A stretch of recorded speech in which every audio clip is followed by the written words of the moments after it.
God created everything that we see and that we don't even see. Everything that is created on earth and on planet earth has been created in such a way that they could be predicted. And why are they predicted? How are they predicted? God has created everything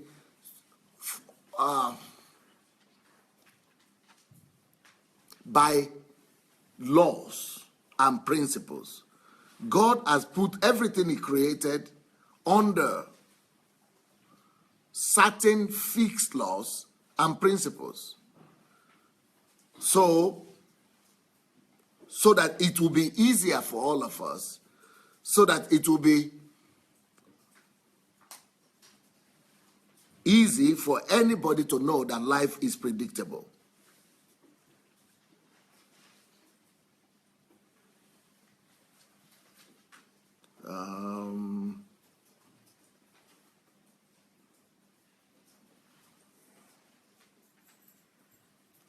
So what I'm trying to say is that God did not just create the planet Earth and the universe and say, operate anyhow you want, function anyhow you want.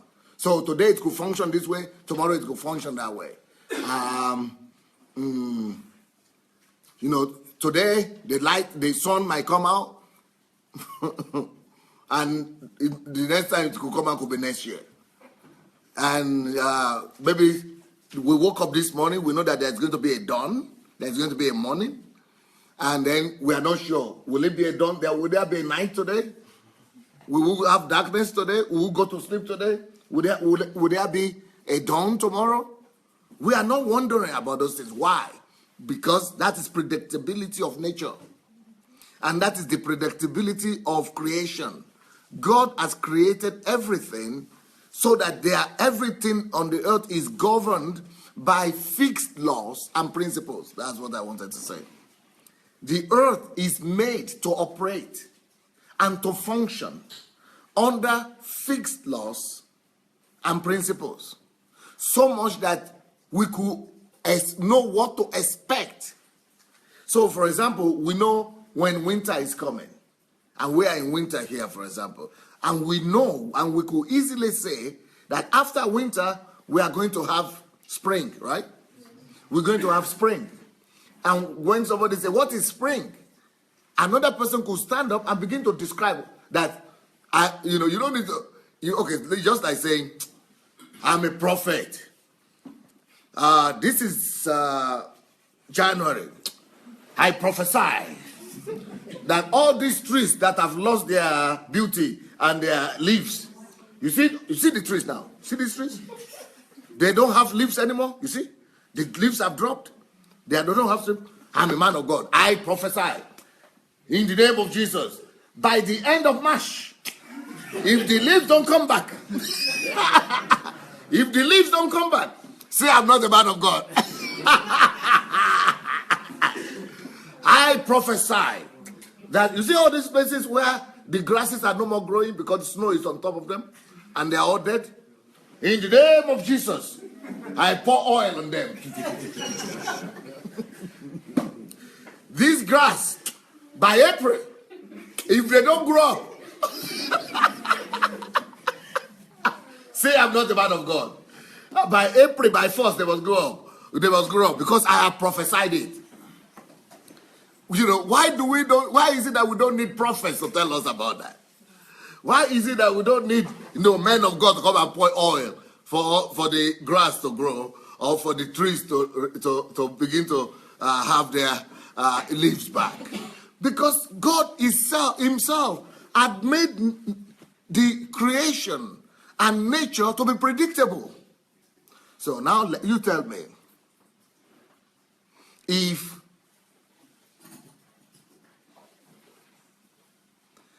God has already made even nature to be predictable,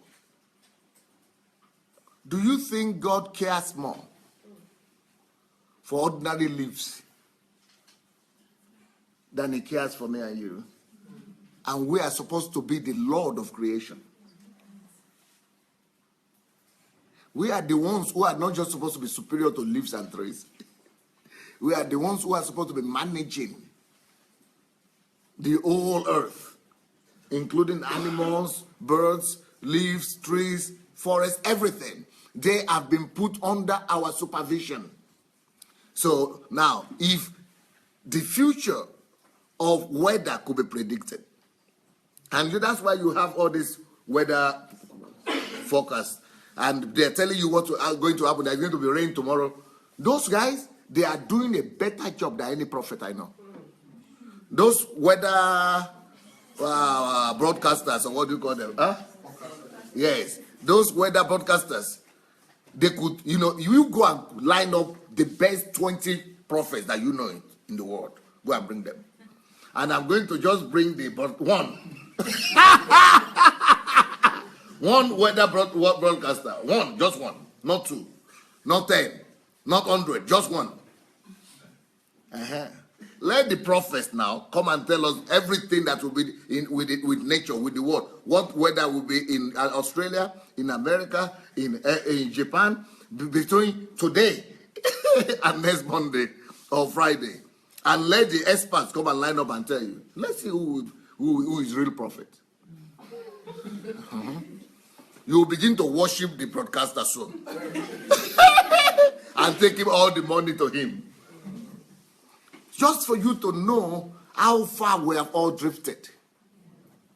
Because none of those prophets is as precise as those weather prognosers and broadcasters. So even when they cannot even tell us what weather will be tomorrow, and you want them to tell you what will be in your future, stop kidding yourself. It's not that I myself prophesy. And I myself believe in prophecy. But what I'm saying that you have the Spirit of God in you. You don't need to be running after these people and making a big deal out of them. In fact, in the New Testament, everybody should be able to prophesy. Yes, people have made business out of it. In fact, the country that I come from, if you don't add the word prophet at the end of your name, there are some people that will never come and listen to you. After you put pastor, you are supposed to put doctor, prophet.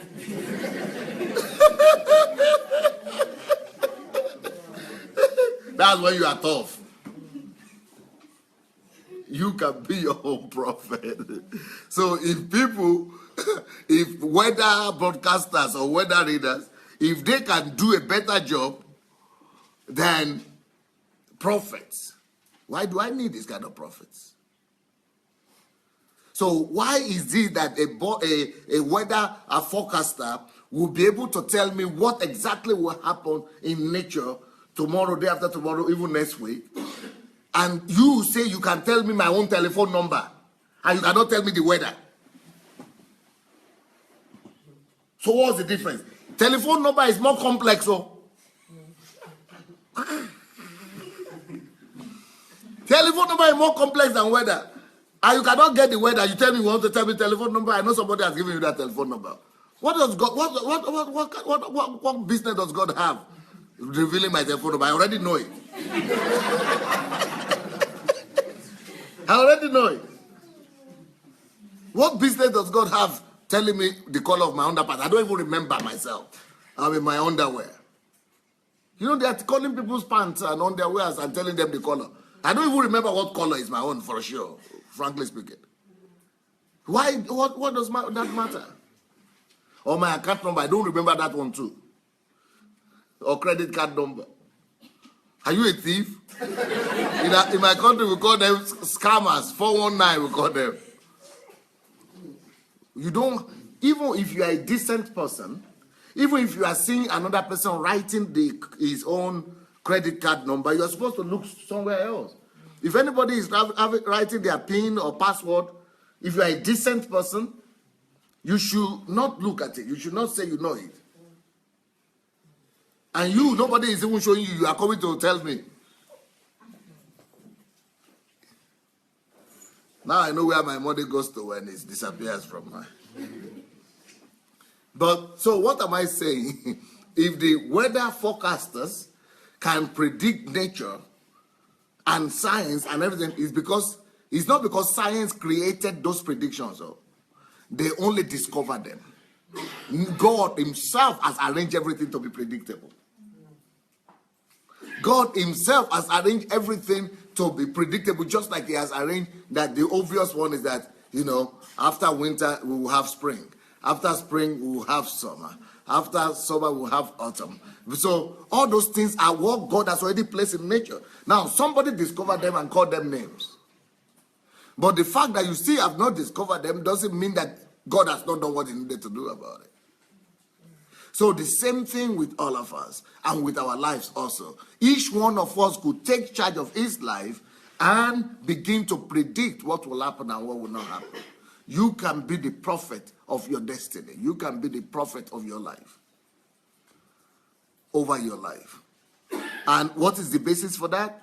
The basis for that is for you to know that the whole creation, including your life and life on earth, has been put under fixed laws and principles. Life itself and the earth itself is functioning under fixed laws. Now, it's important for you to know the word fixed. Fixed because they are not changing, that the law works today and it doesn't work tomorrow. And fixed because it's the same in Africa and Asia and everywhere. There are laws that govern nature. And thanks to those laws, you could actually predict your life. Thank you so much for watching our videos. Now, we need to spread this word and we need to do it together. For that to happen, we need your help. Just 5 little steps that you could help us to spread the word. Number one thing we need you to do is to like the videos. Please go like this video right now. Number two, if you have not yet subscribed to our channel, please go ahead and subscribe to the channel. Number three, we need you to press and click on that notification bell. You see the bell? Go press on it. And number four, we need you to go comment. Write your comment, good or bad. Just write what you feel. Number five, share on every platform. Share on Instagram, share on Facebook. Just share and spread the word. Thank you so much. All right, bless you.